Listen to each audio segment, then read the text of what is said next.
Hi there, Chandra here from StarAstrologyHealing.com.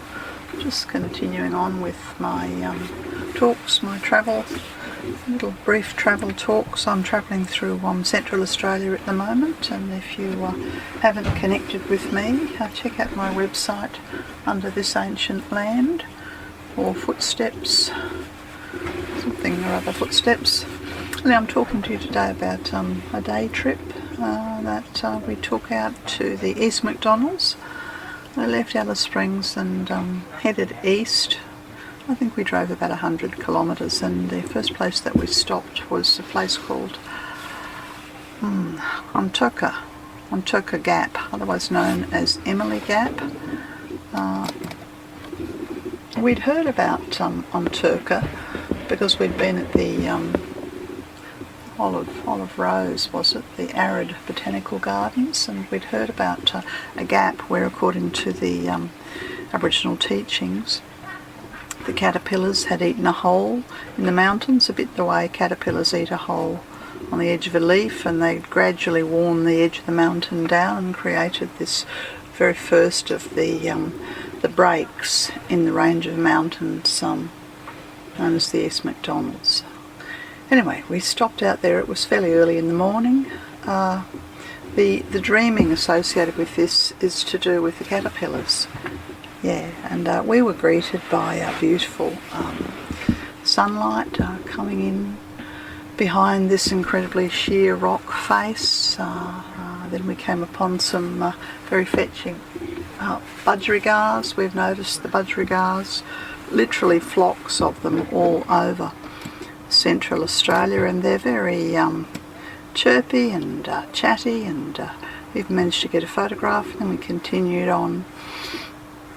And once we'd got round the corner of this sort of the front of the mountain's face, it opened up, and I guess I was expecting just a small gap, but what we have is a riverbed, a dry riverbed full of most incredible fine white sand. This is I'm going to say it's the Todd River. I think that's what it is. It's very close to Alice Springs, probably Mapatwa as it's known, the correct name, probably about 10 minutes outside of town. So it opened up into this incredibly broad, most beautiful riverbank. Of course, no water in it. I'm not sure whether there was water here about 3 weeks ago when there was 2 or 3 days of heavy rain. And there's incredible, majestic, red, orange, ochre cliffs that just go up and up and up and up. And this is a very sacred place for the local Indigenous people. So we spent some time just wandering and meandering, and of course it's a place where there's some ceremonial art. I don't know how old this ceremonial art is. Could be tens of thousands of years old, and this is not something that we can photograph, of course, but it's one of the reasons why this is such a sacred place. And so we spent time just gazing at this sort of, I think it's made of, can I remember now, it was white ochre and red ochre, I think. Yeah, just beautiful colours of the earth. Yes, and it's very easy to see how the dreaming here is all about the caterpillars, and there are 3 different caterpillars. We'll try as we might. We couldn't find any caterpillars around here, but we had a wonderful brief meditation, very, very peaceful. Felt like a place of sanctuary. Yes, we spent a good bit of time there, and then we continuing east, and we came upon, about 10 minutes later, we came upon a thurka, not sure if that's how you pronounce it, gap, otherwise known as Jessie Gap. Yes, and a similar nibbling of the mountains where the caterpillars had nibbled their way down, and it opened up, and of course there's the white sand riverbank again. There's incredible cliffs and wonderful river oaks, the red river oaks. They're sort of white and red, really beautiful river oaks. Huge. They must have been there for hundreds of years. Yes, and again, this is a highly sacred ceremonial place, and there was some very ancient artworks at this place. Yes, and lo and behold, I did come upon, I think I can't remember the name of this particular caterpillar, but I found this caterpillar on the path, or he found us. He's the most common of the 3 caterpillars. And then as we were leaving the site, we came upon a bowerbird's nest full of glass and bits and pieces of rubbish, and very elaborately created to woo the female bowerbird. We continued on, and I don't know, quarter of an hour or so, continuing east, we came upon Corroboree Rock.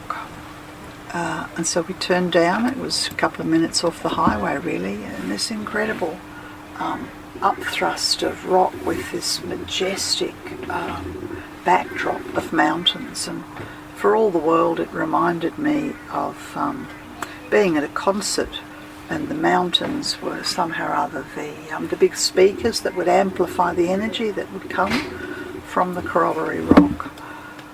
So we read about how ancient the rock is. I think it was, here's the sign. It says it's part of the Bitter Springs Formation and estimated to be 800 million years old. 800 million years old. So this is ancient country, and of course it's a sacred site, and it's the animal that's connected to this particular outcrop known as Corroboree Rock is the Perrintee, large sort of 3 metre Australian goannas, lizards, are sacred to the East Aranda people. And it's wonderful to see the teaching here, that reminding the tourists that this really is a church. This whole region is like a church, and you can feel it, the power and the purpose and the majesty of the land and the mountains. And look, as hard as we might, we didn't come across a Perrintee, although I think later on in the day we did come across a what do they call it, a frill-necked lizard on the road, but that was as close as we got. And so we walked around the rock, and from different angles. This Corroboree Rock had different faces. Some parts of it were rounded, other parts were more upright, very majestic. Very, very majestic place. And then we continued on out to further out to Trofina Gorge, and I'll tell you about that in the next little chat. Anyway, I just thought I'd like to introduce you to these 2 sacred sites just outside Alice Springs, and we certainly carried the peace and the sanctity and the majesty of these places for the remainder of the day. Anyway, this has been Chandra Easton, Star Astrology Healing. Bye for now.